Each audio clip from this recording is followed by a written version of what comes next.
welcome back to Mountain Connections. We are looking forward to having this conversation with Nexus IT. Earl, Foote, and Lindsey, Ivie are here.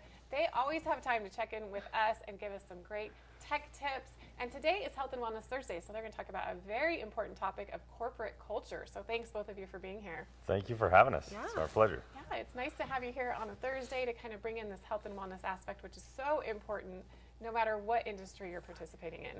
Mm-hmm. Absolutely. Yeah, totally. Yeah. So we wanted to talk a little bit about corporate culture today, right? And what it is, what it isn't. Potentially, let's talk a little bit about how you can create a culture within your organization that's fulfilling for your team members, that gives them an opportunity to do something that that's rewarding for them and engaging, right? First of all, I think this is a buzzword we hear a lot, in today's world, corporate culture, and particularly in our space, in the tech arena, it seems like everybody interprets that as, hey, my job's got all-you-can-eat food. Mm-hmm. We've got ping pong tables, yep. Yeah, and we've got free daycare, and that's our corporate culture. But so we got daycare here, right? Hey, we have daycare, self-supplied daycare. There we go. It's even better. The reality is that is not what culture is. Corporate culture are the set of norms or values by which you behave and you govern within your organization. But it's not just a statement of this is who we are. It's the actual behavior, right?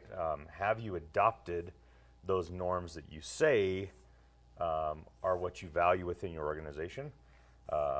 And is that the true behavior that everyone in the team, lives by, at least while they're at work? And so for us, over 21 years, it's been an interesting journey, particularly to see how the workplace has evolved. My parents' generation, for example, corporate culture was like, you show up and you do your job, you get a paycheck, right? Go home. And that just doesn't work anymore. People want to have a fulfilling experience, they want to have a rewarding experience, and they want to feel like they're doing something important and impactful. And so as an organization, you have to figure out how you navigate those waters and really provide something that is meaningful to your team so that they can engage and then help you produce extraordinary results. That's what we've worked with really hard in our organization. Lindsey, I'm taking all the time. No, you're good. Good. What do you want to share about corporate culture? Yeah, so a trend I've kind of seen, especially with Silicon Slopes, a lot of the companies, and this has been a struggle for a lot of people, I would even say over the age of 38, are having a hard time finding jobs in the tech scene because a lot of these companies have kind of gone the wrong direction where they create kind of a younger bro culture, I like to call it, which I've done a few posts on LinkedIn about it, and I've been surprised with people reaching out to me personally saying, hey, we're having a struggle finding a job or fitting into that scene specifically because I think people try to hire themselves rather than trying to hire someone where they might feel like they're babysitting them because they're older. A lot of the tech founders are younger, so there's a struggle there with hiring into that. So. Seems to be a very real problem within our industry, here in Utah, particularly at the moment. For Nexus IT, we've over the years we've worked really hard to build a culture that we call, it's based upon abundance and growth mindset.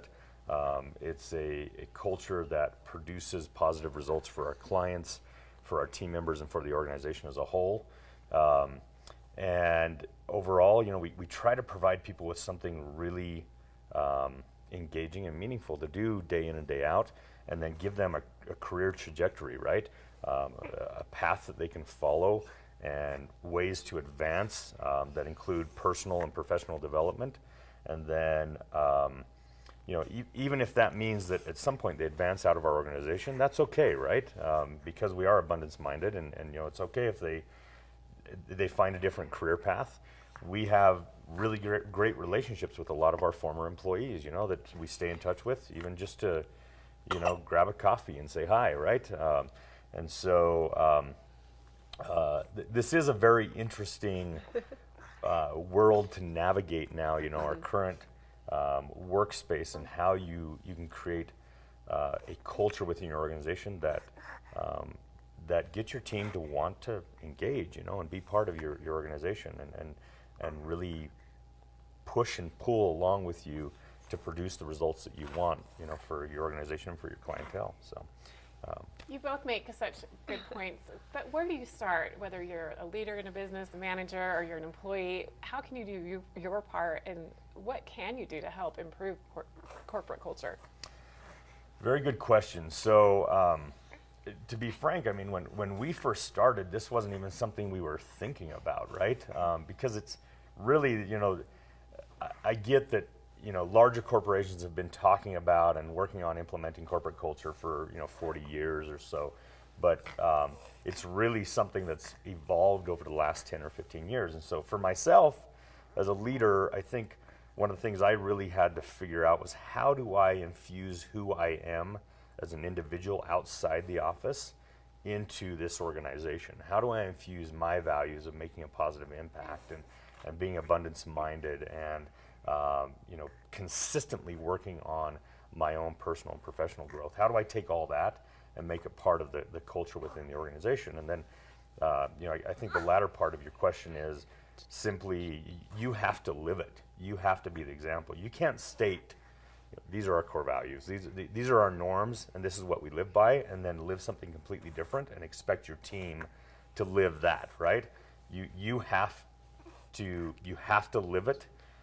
And you have to preach it, and you have to teach it, and you have to train, and you have to govern by it too. When somebody variates from that culture, you got to sit down and say, hey, look, this is the culture. We've talked about it many, many times. We had a variation here. How do we get back on the same page and keep pulling in the same direction again, right? So, I don't know. What are your thoughts, Lindsey? Yeah, I think coming into a new position, there's that transition time, and I think the biggest thing is just like going all in, right? So opening up, being vulnerable to the fact that you're learning something new. It's a new opportunity. So being open to those things. And that's what I felt with Nexus IT, because I've been there about a month and a half. And so I had to kind of go in and, you have to make that transition and be open to the fact that you don't know everything, and you have to kind of fit into a new environment. Such a good point. You have to make sure you're doing the best that you can, whatever your position is within the company, to help improve that culture and to help bring some positivity and some goodness into your company. And that's something that we all need to remember, absolutely. Yeah, totally. So where can we get more information about Nexus IT? You offer a lot of solutions for people, small businesses, large businesses who may have any kind of tech problem. Absolutely. So you can find us on the web at nexusitc.net.